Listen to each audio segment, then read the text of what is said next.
Buenas noches, bienvenidos a Espiral.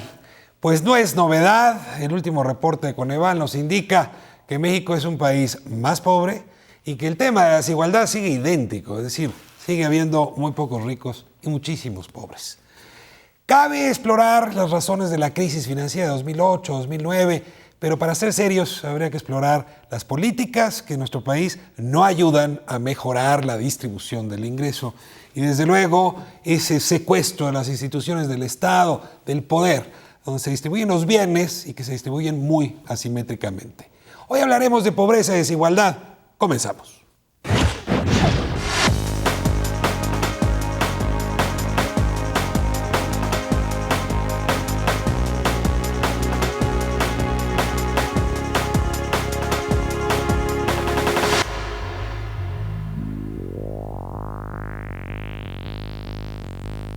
Entre 2008 y 2010, la pobreza en México se incrementó, pasando de 44.5% a 46.2% de la población entre 2008 y 2010, lo que equivale a un incremento de la pobreza que pasa de 48.8 millones a 52 millones de personas. En cuanto a la pobreza extrema, lo que se observa es que esta, entre 2008 y 2010, pasa de 10.6% a 10.4%, con lo que se mantiene en el nivel de 11.7 millones de personas en pobreza.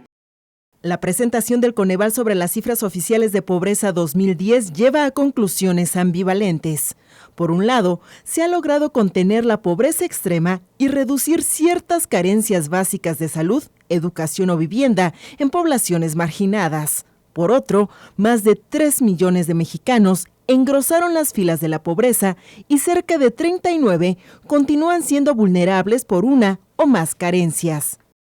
Sería irresponsable negar el impacto que la crisis internacional ha tenido en los ingresos de las familias mexicanas. Pero también sería igualmente irresponsable si no informamos y reconocemos los avances que en materia de política social hemos logrado como país, a pesar de haber vivido la peor crisis global de la que se tenga memoria. Tenemos, como decíamos al principio, un avance en dos carriles diferentes, a pasos diferentes. El avance, creemos en el Coneval, favorable del Estado mexicano en aumentar coberturas básicas, pero un reto todavía muy importante en materia de ingreso y, por supuesto, ligado al tema de acceso a la alimentación. Entre avances estructurales y elementos coyunturales como la crisis financiera y el aumento global del precio de los alimentos, resulta difícil interpretar los resultados de pobreza 2010 del gobierno. Un dato en el informe del Coneval puede arrojar otra luz sobre el fenómeno. Solo 19% de la población mexicana está considerada en condiciones aceptables, ni pobres ni vulnerables. Una cifra todavía insuficiente.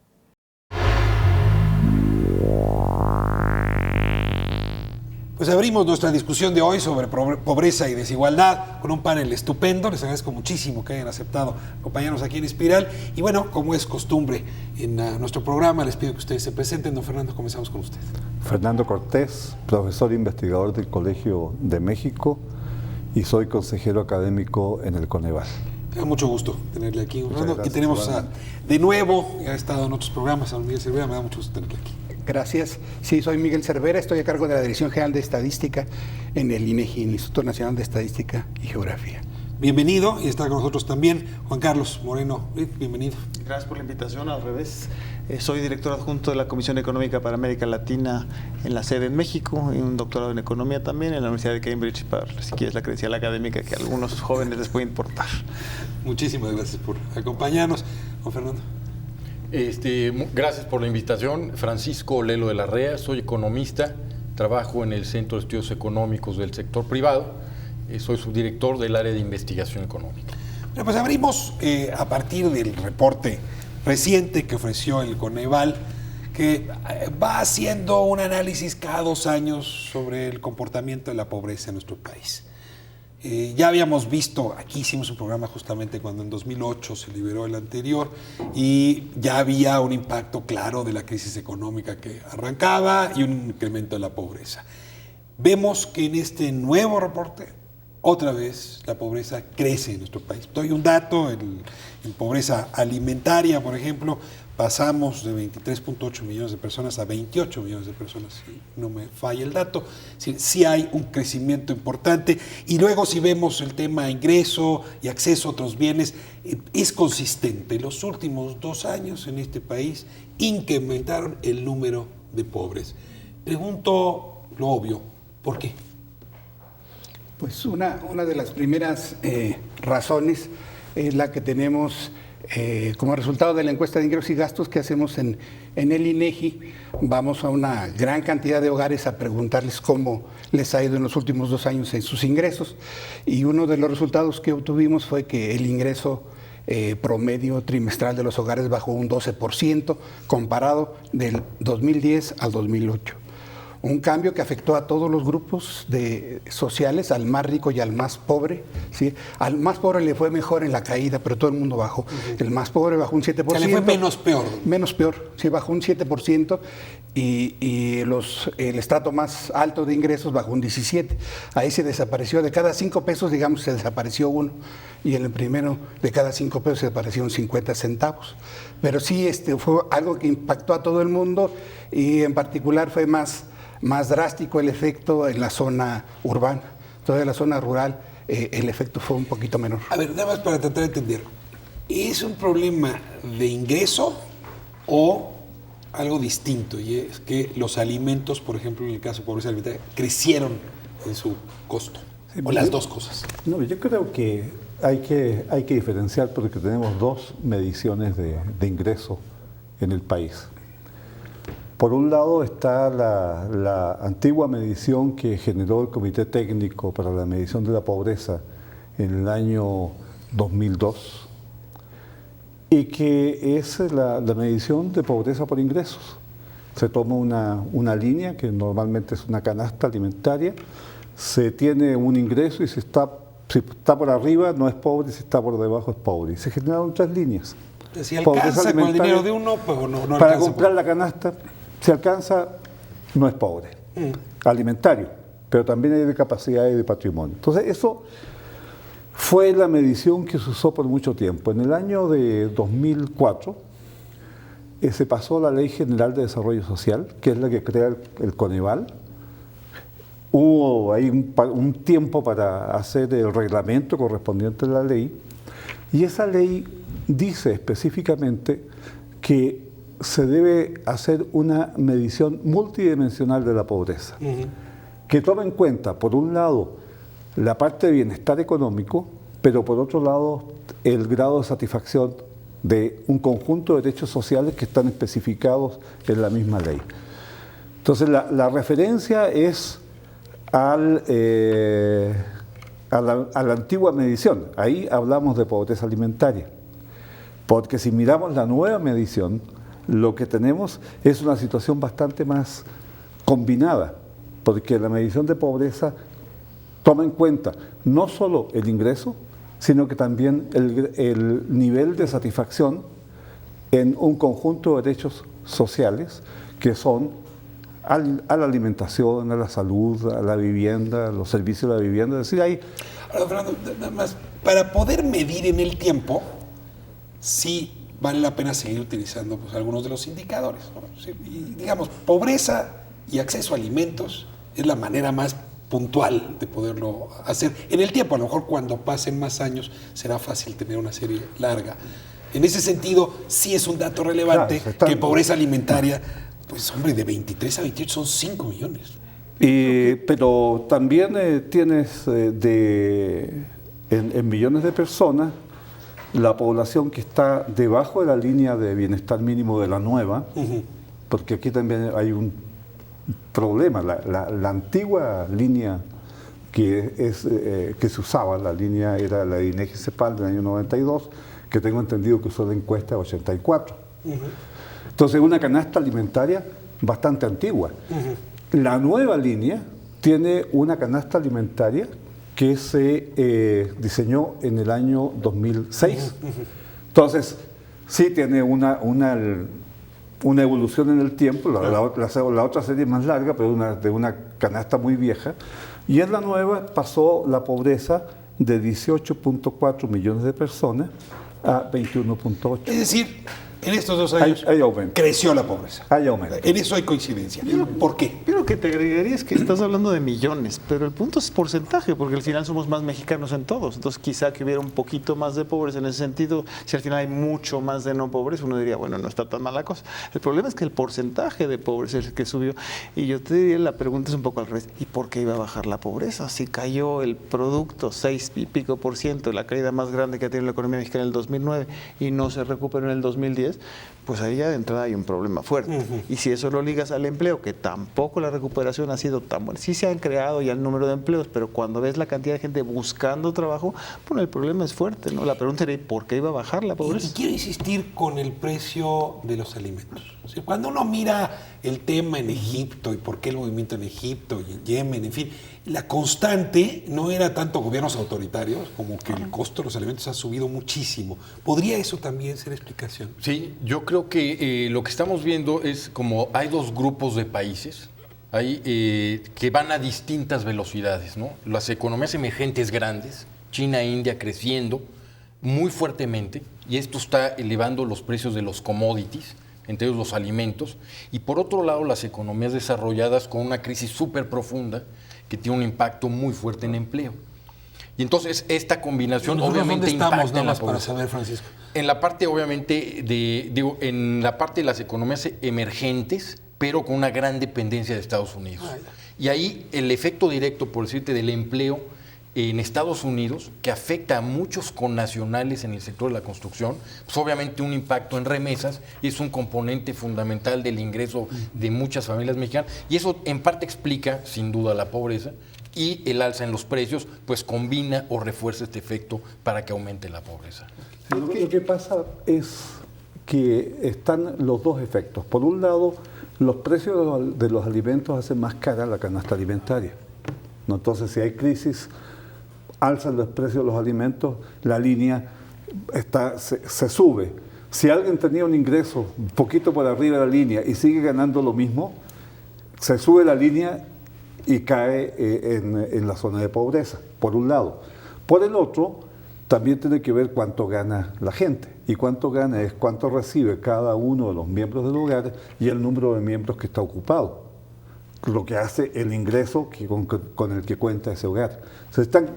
Si el ingreso no sube suficiente, porque no hay crecimiento económico, porque no hay ocupación, no hay empleo, y por otro lado sube la canasta, el valor de la canasta, entonces la pobreza medida por ingresos tiene que aumentar. Hay un dato un poco sorprendente en este último reporte, y es el que tiene que ver con pobreza urbana y pobreza rural. Pareciera que esto de ser pobre en la ciudad está bastante peor que ser pobre en el campo. Me cuenta un poco por qué, don Miguel, ¿qué encontramos ahí? Y cómo la crisis esta de la que estamos hablando pegó de manera distinta. Ojalá le pudiera contar por qué. Pero sí, los resultados tenemos esa cuestión que... ¿Cómo no me lo va a contar? Yo no puedo explicar por qué. Tengo ideas al respecto, pero no tengo la verdad sobre el tema. Aquí. Sí, en este caso cayó mucho más el ingreso en zona urbana. También vimos que cae más el ingreso del trabajo subordinado, como le llamamos, es el que está contratado. ¿Sí? Bueno, más bien ese se queda más como... tuvo menos efecto, pero el trabajo independiente, el trabajo de la gente que se anda moviendo como respuesta a la falta de empleo, ¿sí? A ese le fue pero muy mal, cayó en gran porcentaje, y eso se da más en zonas urbanas. O sea, el independiente, el que vende sus cositas, si la gente no tiene dinero, si le bajó el 12%, pues no compra. Y no le compra a lo más barato, que es donde está comprando, ¿verdad? Y ese fue el que se afectó más, que es de zonas urbanas. En la zona rural, pues bajó poco, y es que ya hay muy poco que bajar de plano, ¿no? O sea, esa es su explicación. Sí. O sea, cuando uno está de plano en la lona, ya que puede perder. Sí puede perder todavía lo que tiene, ¿no? Pero en realidad donde cayó más el ingreso es donde hay más. En el grupo de más altos ingresos hubo un bajón del 17%. Pero ahí el efecto, si es grave de 17%, tiene menos consecuencias en forma relativa por la cantidad. En los últimos dos grupos de altos ingresos se concentra la mitad del ingreso nacional de los hogares. Y en los dos grupos más chiquitos, el 5%. El 5% contra el 50%. Así de dispareja está la distribución del ingreso de nuestro país. Eso trae consecuencias muy graves, ¿no? Yo de lo que he leído por ahí, en los países donde hay mucha disparidad en la distribución del ingreso, hay muchos problemas de otro tipo, no nada más de pobreza, sino lo que implica drogas, falta de educación, salud. Hay muchas cosas que están correlacionadas con la medición del ingreso. La pobreza es realmente un problema muy complejo que tiene muchas aristas. Por eso Coneval hace una medida multidimensional para poder entrarle por diferentes lados. Hay una cosa, perdón, adelante. Es que hay una hipótesis que a mí me gustaría preguntarle a Miguel, es que también no tendrá que ver que la política social de protección a la pobreza es más efectiva en las áreas rurales que en las urbanas. Y pienso en el programa de oportunidades, que creo que tiene mucha más cobertura hacia lo rural que hacia lo urbano. Entonces quizá por ahí venga un tema. Necesito que nos lo explique más despacio. Oportunidades entró potentemente en este sexenio a las zonas urbanas. Ahora, está diciendo que ha entrado de manera muy potente, pero no tan eficaz como ocurre en el campo. Eso es lo que no sé si es la eficacia o la cobertura. Yo creo que tiene mucha más cobertura en el campo que en la ciudad. El padrón rural es más grande que el padrón urbano. Eso es lo que yo tengo entendido. Habría que ver la eficacia, que ese es otro punto, ¿no? Como para dar un numerito ahí, en el grupo de menos ingresos, la décima parte que tiene menos ingresos, ahí lo que son las transferencias del gobierno es más o menos el 33% del ingreso de las familias, ¿sí? O sea, oportunidades y cualquier otro apoyo, 33%. Y transferencias del gobierno en el último grupo, en el de más altos ingresos, como del 12-13%. Hay una gran diferencia de lo que se reparte. Se reparte más en las zonas rurales. Y eso está blindado, ¿no? Y eso hace que, si medimos la distribución del ingreso con y sin transferencias, si le quitamos las transferencias, se nos va al... A ver, eso me lleva... ¿No se quería añadir algo más, don Fran, sobre esto? Sí, yo quería decir de que el alza en los precios de los alimentos probablemente afecta más en las zonas urbanas que en las zonas rurales. Porque, entre otras cosas, las zonas rurales a veces están desconectadas del mercado y producen productos agrícolas de autosubsistencia. Claro, el autoconsumo. Claro, el autoconsumo. Ese por un lado. Y por otro lado, la crisis, y esto lo muestra el índice de tendencia laboral de la pobreza que publica el Coneval, la crisis económica pegó en zonas industriales y específicamente en la zona fronteriza norte. Es más o menos evidente, ¿no? Si hay la crisis internacional que hubo en los Estados Unidos, entonces la maquiladora se va para abajo, las industrias de exportación, ¿a quién le van a exportar? Si el principal mercado es Estados Unidos. Entonces, y eso está situado, esas actividades están situadas en zonas urbanas, no en zonas rurales. Entonces, por ahí es por donde es probable que venga una explicación. Ahora, lo más sorprendente, hablando de esta mirada multidimensional, es que el Estado mexicano, y bueno, nosotros, nuestros impuestos, hemos crecido fuertemente la inversión para luchar contra las condiciones que generan pobreza. Y bueno, se ve un mejor acceso a la salud, un mejor acceso a la educación. Es decir, las cifras están mostrando que esa inversión ha mejorado el acceso a bienes. Y sin embargo, hay una pauperización. Me voy a corte y me gustaría que habláramos de esas otras dimensiones y esa inversión para saber si la estamos haciendo correctamente o qué hay que revisarle. Quédese con nosotros. Seguimos en Espiral.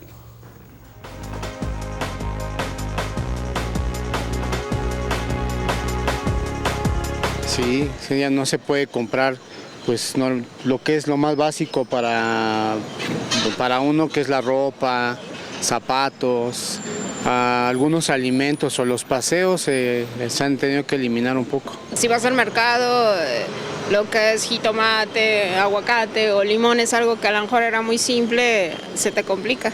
son cosas básicas, pero sin embargo las necesitas y las tienes que comprar, pero hay veces que es difícil. Las cifras de pobreza 2010 presentadas por Coneval revelan un fenómeno inédito. La clase media de las zonas urbanas ha sido la más afectada por la crisis. En las ciudades, 50% de la población más pobre vio reducir su ingreso en más de 7% contra un aumento del 2% en zonas rurales. Uno de los grupos más vulnerables es la población que está cercana a la línea de pobreza, que, digamos, si vemos clase media, no en términos sociológicos, sino en términos puramente de la población que está en la parte intermedia de la distribución del ingreso en México, es población muy vulnerable y es población para la cual muchas veces no existen mecanismos de protección social. No hubo un estrato en México en donde las familias no vieran mermar sus ingresos. Asociado con eso tenemos una fuerte afectación en los gastos, en donde lamentablemente de lo que se puede desprender es que las familias mexicanas particularmente vieron disminuir sus gastos en cuestiones como salud, educación, vivienda, y esto es lamentable porque son aspectos que reflejan calidad de vida. Una situación que llama la atención sobre la falta de apoyos a sectores que, si bien no están en condiciones de pobreza extrema, son vulnerables. La política pública en México en los últimos 15 años, muy acertadamente, se dirigió a zonas rurales, ¿no? Ahora, eso no quiere decir que puedas ignorar esta gran población que es pobre, no tan profunda como las zonas rurales, pero que en términos numéricos es muy importante, y para la cual no contamos muchas veces con instrumentos, y es un reto mucho mayor. Unas políticas sociales que también deben ser acompañadas con políticas salariales y de empleo para generar una salida duradera de la pobreza. Los programas sociales necesitan complementarse con condiciones de crecimiento y generación de empleos bien remunerados para que sus acciones tengan una consecuencia permanente. Los programas sociales acercan a la población a las condiciones de desarrollo, pero estas condiciones de desarrollo tienen que darse con base en la productividad, en el crecimiento y en el empleo. Las cifras de pobreza 2008-2010 revelaron la vulnerabilidad de la clase media mexicana, una población que, si bien ha visto disminuir sus carencias y aumentar su bienestar, continúa desprotegida frente a circunstancias adversas.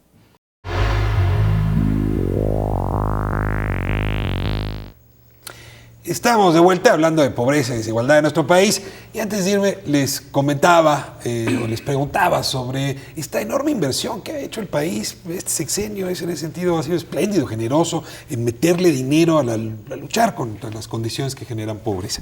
Y según el propio reporte de Coneval, pues el acceso a los servicios de salud ha mejorado, supongo que es el Seguro Popular, el acceso a la seguridad social ha mejorado, el acceso a la vivienda ha mejorado, el acceso a los servicios de educación ha mejorado. Es decir, esta medición multidimensional que planteaba anuncia que eso mejoró y, sin embargo, la pobreza creció.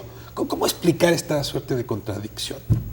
Bueno, es interesante porque en México los servicios, todos estos accesos a los servicios de salud, a la seguridad social, a la educación, han venido mejorando desde hace mucho tiempo.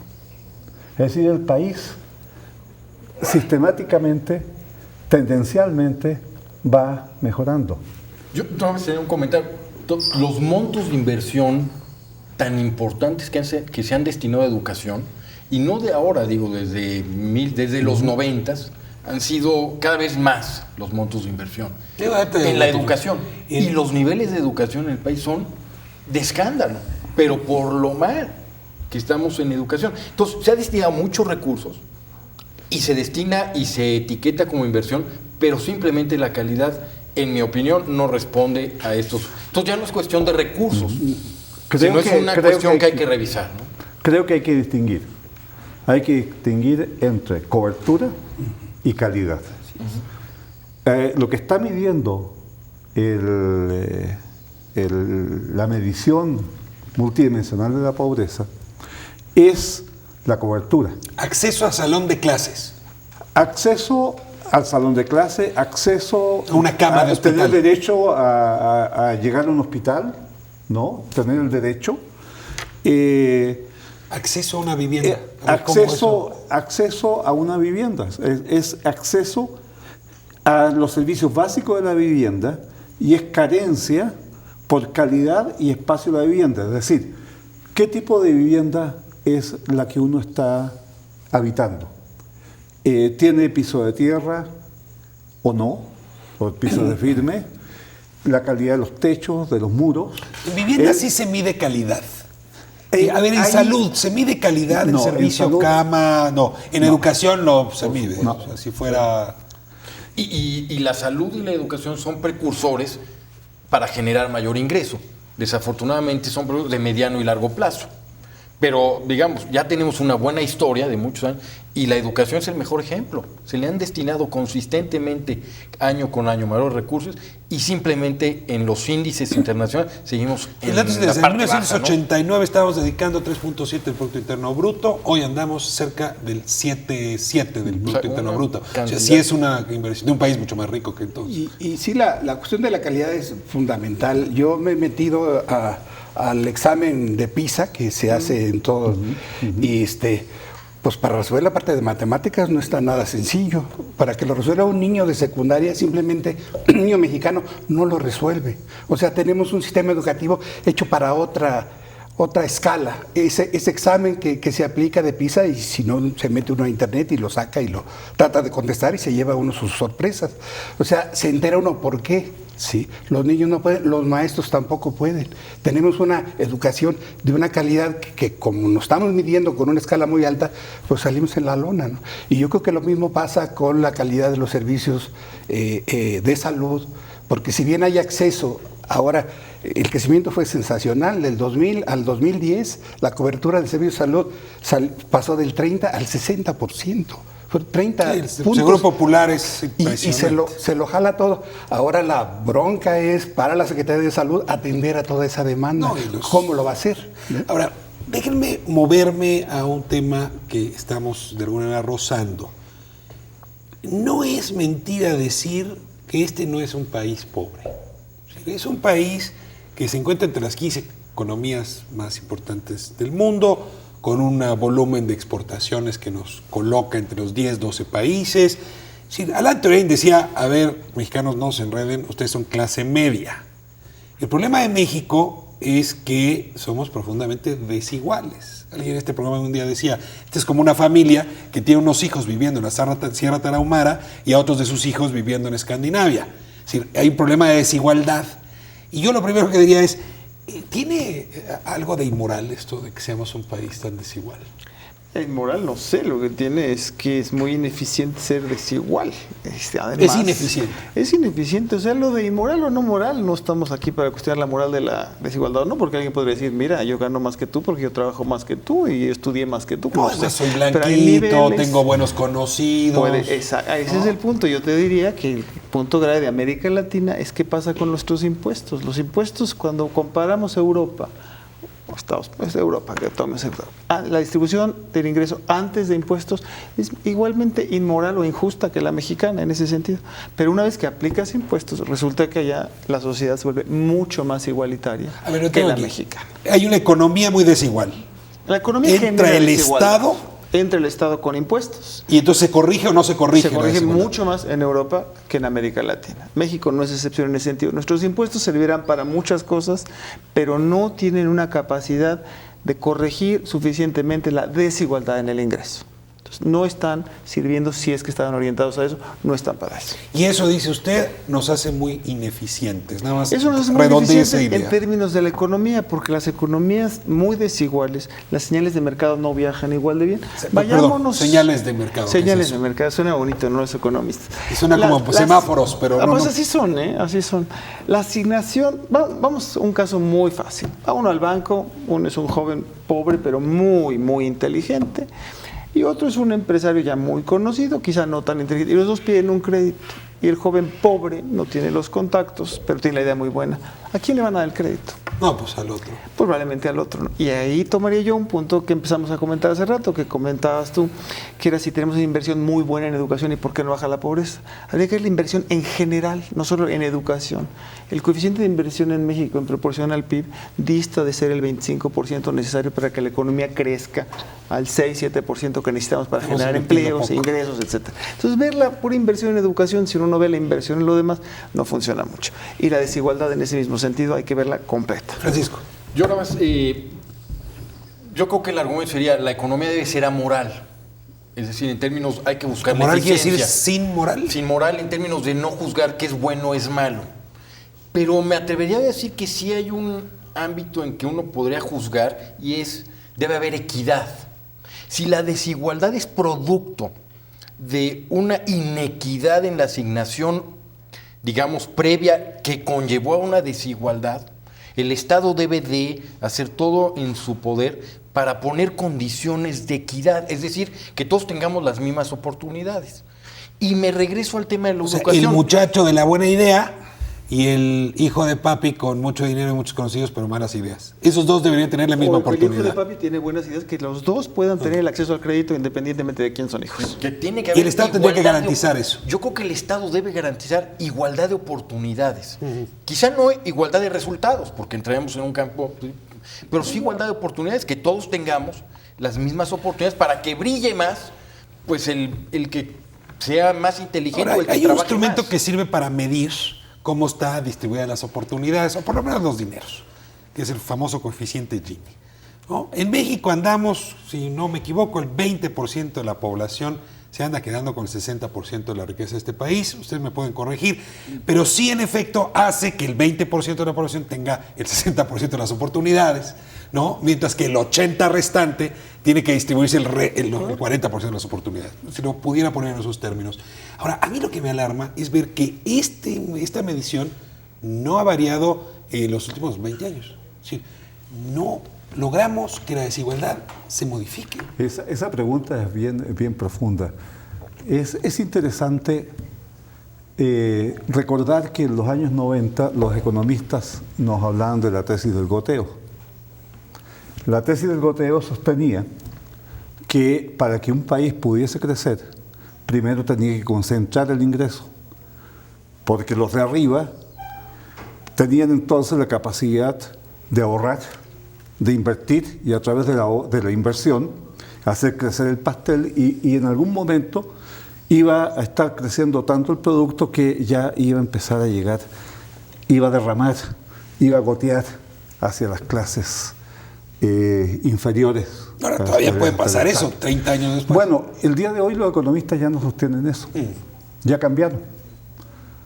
Cuando uno lee lo que están escribiendo en el Banco Mundial o el mismo BID, hay algunos trabajos interesantes de Luis Felipe López Calva, de Santiago Levy, que lo que están sosteniendo ahora es que la desigualdad lo que provoca es concentración del poder. O sea, introducen una dimensión política.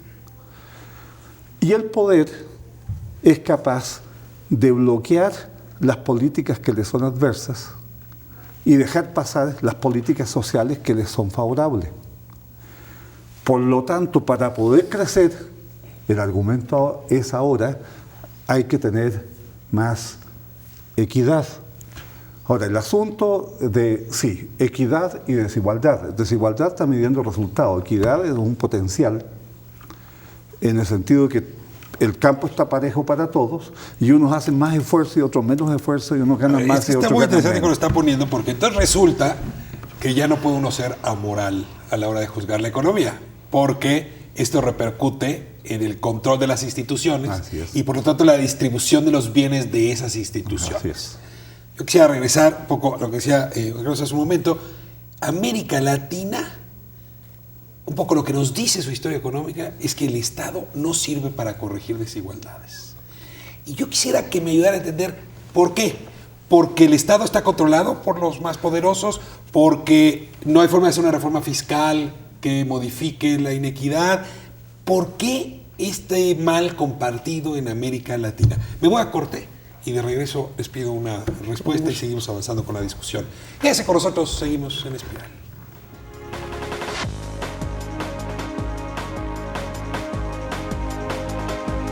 Pues sí, porque antes compraba uno con poco dinero y ahora ya no. Compra uno poco y con mucho dinero. No alcanza lo que uno gana. Para renta y para todo. Para los de la escuela. ¿Sí? La definición de la pobreza que toma en cuenta el Coneval se ha ampliado para considerar 6 factores suplementarios además del ingreso: alimentación, salud, educación, seguridad social, calidad de la vivienda y acceso a servicios. La definición de pobreza, de acuerdo a esta medición que tiene muchos factores, es pobre quien tiene una carencia o más y además un ingreso por debajo a las líneas que acabo de mencionar, 2.100 por persona al mes urbano y 1.300 pesos por persona al mes en rural. Y en esa definición es pobre extremo quien tiene 3 o más carencias y un ingreso por debajo de los 978 pesos por persona al mes en el área urbana y en el área rural 684 pesos por persona al mes. En este contexto, las cifras de pobreza 2010 revelaron que no solo se mantuvo el nivel de pobreza extrema en México, sino que hubo avances significativos en varias necesidades básicas. Más de 48 millones de personas se afiliaron al Seguro Popular y 1 de cada 9 estudiantes recibe una beca. Programas de transferencias sociales como Oportunidades representan hasta 40% del ingreso de las familias más vulnerables.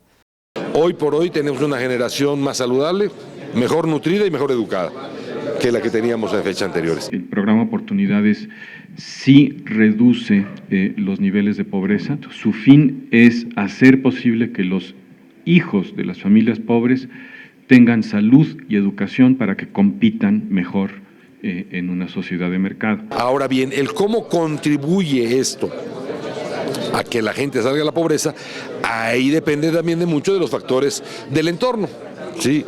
Y que mucho tiene que ver con el crecimiento económico de un país, porque por más preparados que esté la gente, o mejor preparada, que esté más saludable y mejor nutrida, por lo tanto más fuerte, si no hay fuentes de empleo, pues poco van a poder hacer para poder salir por sus propios medios de la pobreza. A pesar de los buenos resultados de los programas sociales, y por indispensables que sean, la estrategia de reducción de la pobreza debe ir más allá y pensarse como parte de una política económica integral, para que las familias mexicanas no sigan dependiendo de las transferencias del gobierno. La mejor política social es el acceso a un empleo bien remunerado. Bueno, seguimos hablando ya no tanto de pobreza, sino de desigualdad en este bloque. Y bueno, les hacía una pregunta hace un momento. ¿Vemos un mal compartido en América Latina? ¿No? Decía Juan Carlos hace un momento. A ver, antes y después de impuestos, la desigualdad es idéntica en América Latina, cuando otros países, antes y después de impuestos, la desigualdad, los índices de desigualdad se modifican. ¿Cuál es el elemento común en América Latina que nos ayude, o con los elementos comunes en América Latina que nos van a explicar esta circunstancia? Pues la falta de un pacto social o fiscal que esté comprometido con la igualdad. Entonces, en ese sentido, ¿por qué vamos a ser más desiguales si no hay el compromiso de realmente sentir que los impuestos van a servir para hacer una sociedad más igual y que se necesita tener una sociedad más igual para hacer una sociedad más dinámica? Y en ese sentido complementaría yo lo que decía Fernando hace poco, esta idea de los economistas. Decimos que tenemos que querer crecer ahora no solo con las exportaciones, sino con un mercado interno. Si el mercado interno es sumamente desigual, ¿dónde va a estar esa fuerza? Los consumidores. No funciona. Entonces necesitamos mayor igualdad para tener mayor potencia de mercado y mayor crecimiento. Pero para eso tiene que haber voluntad política y llámale los instrumentos necesarios. Es provocador lo que está planteando. A ver, Fernando, adelante. Mira,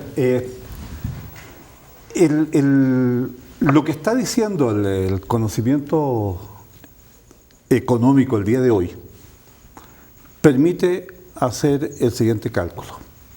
Si hay una redistribución del ingreso pro pobre, va a disminuir la pobreza por el efecto directo de que los pobres reciban ese dinero a través de sistema impositivo, por ejemplo. Oportunidades es una forma de hacer esa transparencia. Por ejemplo, al disminuir la desigualdad, lo que se ha mostrado es que aumenta la tasa de crecimiento económico. Eso lo demostró Enrique Hernández Lao ya en varios trabajos. Porque tengo dinero y gasto más. Claro. Y perdón, ¿no? Y además creo que disminuye las tensiones sociales. Ese es un punto adicional. Claro. Entonces, disminuye la desigualdad y crece más la economía. Y al crecer más la economía, vuelve a caer la pobreza. O sea que hay un círculo virtuoso. Me falta un eslabón. ¿Por qué? A ver. ¿Por qué? Sí, disminuye la desigualdad y crece más la economía. Claro, porque hay mayor demanda interna. La gente puede comprar y demanda los productos que se producen en el país. A ver, poniendo el ejemplo del apoyo a adultos mayores en la Ciudad de México, ¿eso incrementa la capacidad de gasto de los adultos mayores? Claro, van al supermercado y compran huevos que vende alguna empresa cuyo nombre tengo entendido que no se puede decir, pero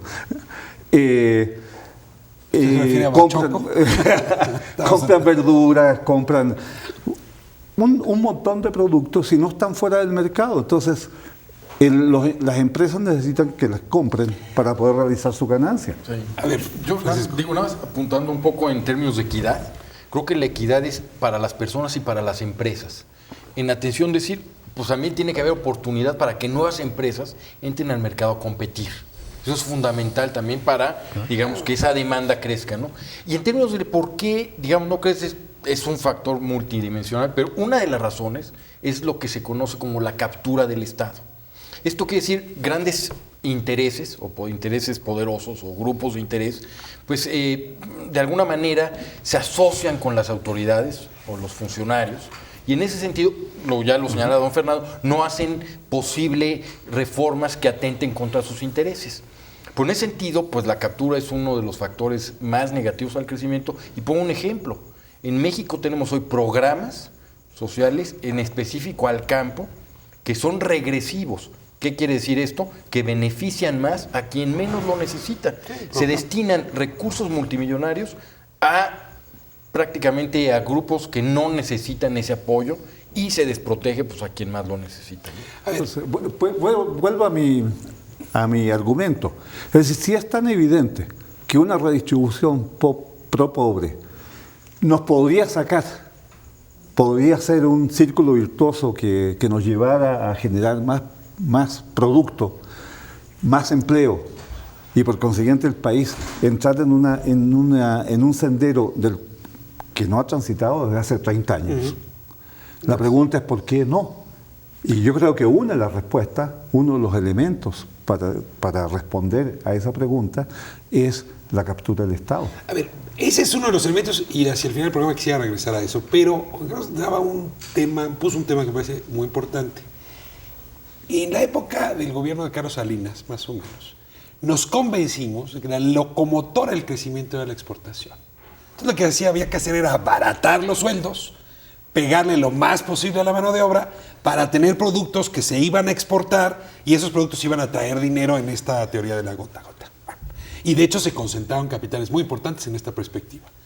Como está el mundo, pues eso de depender de las exportaciones ya resulta una mala idea, o solo de las exportaciones. Entonces ahora viene esta propuesta de apoyar el mercado interno, lo decía usted muy bien, que es la otra locomotora.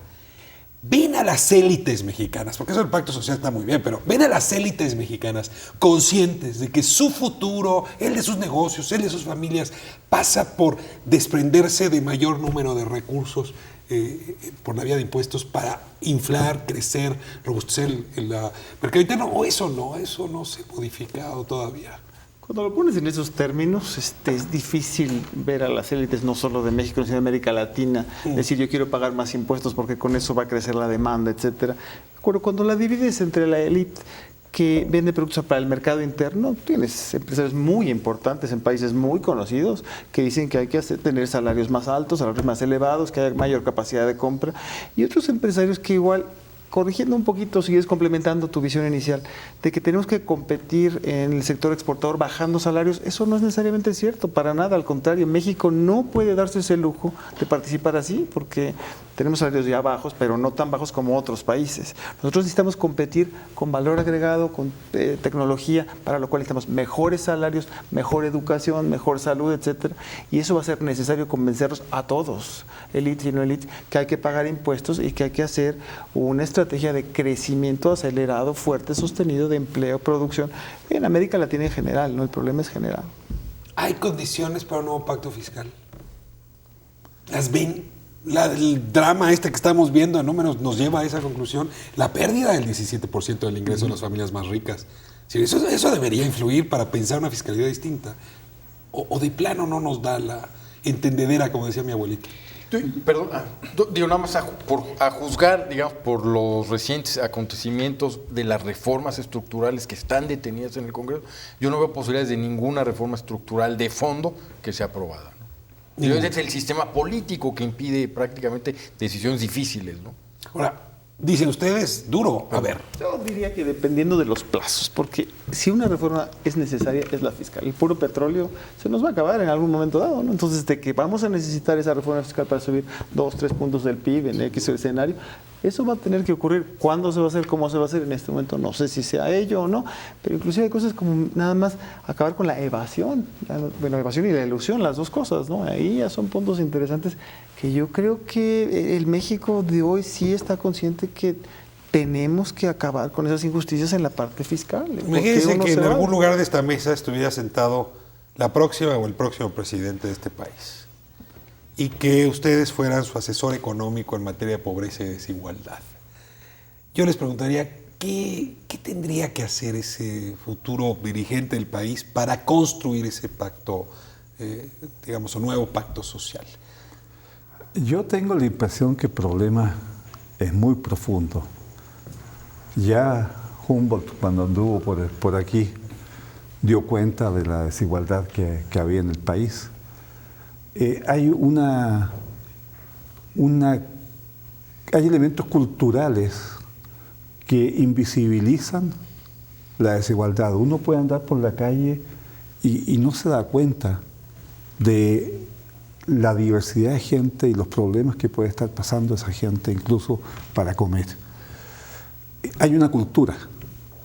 Y yo creo que algo que es importante de empezar a atacar es la idea de que la desigualdad es producto, es un estado de naturaleza, por así decirlo, ¿no?